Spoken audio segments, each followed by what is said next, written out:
అతడు పోలీసే కాదు, ఎవరు ఈ మధ్యలో ఒక రీల్ వచ్చింది, ఒక ఒక ఇన్ఫ్లుయెన్సర్ అనుకుంటానే, సెక్రటరీ ముందు పోలీస్ డ్రెస్ చేసుకొని ఒక వీడియో చేసిండు. నేను సీఎం సెక్యూరిటీ అనుకుంటే వీడియో చేసి ఆయన ఏం చెప్పిండు, హాయ్ అందరికి నమస్తే, నేను రేవంత్ రెడ్డి సెక్యూరిటీ ఏరియా అంటే నా ఆఫీస్ దగ్గర ఉన్నా.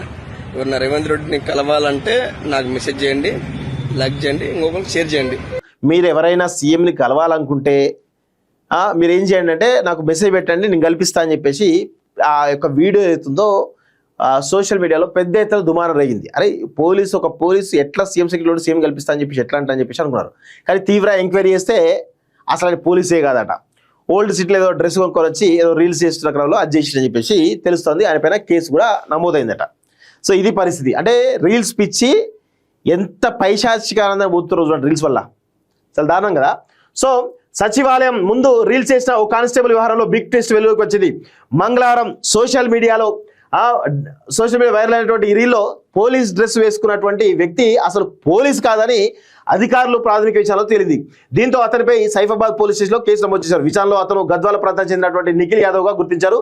రీల్స్ కోసం అతను హైదరాబాద్లో పాత బస్తీలోని పోలీస్ డ్రెస్ కొనుగోలు చేసినట్టు పోలీసు గుర్తించారు. డ్రెస్ వేసుకొని ఉప్పల్ క్రికెట్ స్టేడియం, గాంధీ ఆసుపత్రి వద్ద రీల్స్ చేసినట్టు తెలిచారు. కాగా నిఖిల్ యాదవ్ పై ఏపీలోని పలు పోలీసుల్లో చీటింగ్ కేసులు నమోదైనట్టు తెలుస్తుంది. తాజాగా అతను ఏకంగా తెలంగాణ సచివాలయం ఎదుట మీరు రేవంత్ రెడ్డిని కలవాలా అయితే నాకు మెసేజ్ చేయండి లేదా కాల్ చేయండి, నేను మీకు మీటింగ్ అరేంజ్ చేస్తా అంటూ రీల్ చేయడం కలకలం రేపిన సంగతి తెలిసిందే. అంతేకాకుండా ఐపీఎల్ మ్యాచ్ టికెట్లు ఇప్పిస్తా అంటూ చేసిన రీల్లో పోలీస్ డ్రెస్లో అసభ్యకరమైన భాషలో మాట్లాడడం దుమారం అయింది. వీడియో వైరల్ కావడంతో ఖైరతాబాద్ జోన్ పోలీసులు దర్యాప్తును ప్రారంభించి సదరు వ్యక్తి పోలీస్ కాదని నిర్ధారించుకొని అతని కోసం గాలిస్తున్నారు. అయితే సచివాలయం గేట్ వద్ద పోలీస్ డ్రెస్లో వచ్చి రీల్స్ చేస్తున్న భద్రతా సిబ్బంది ఎందుకు పసిగట్టలేకపోయారనే కోణంలోనూ పోలీసులు విచారిస్తున్నట్లు తెలిసింది. అంటే రేవంత్ రెడ్డి చూడండి ఎంత చీప్గా చూస్తున్నాడో.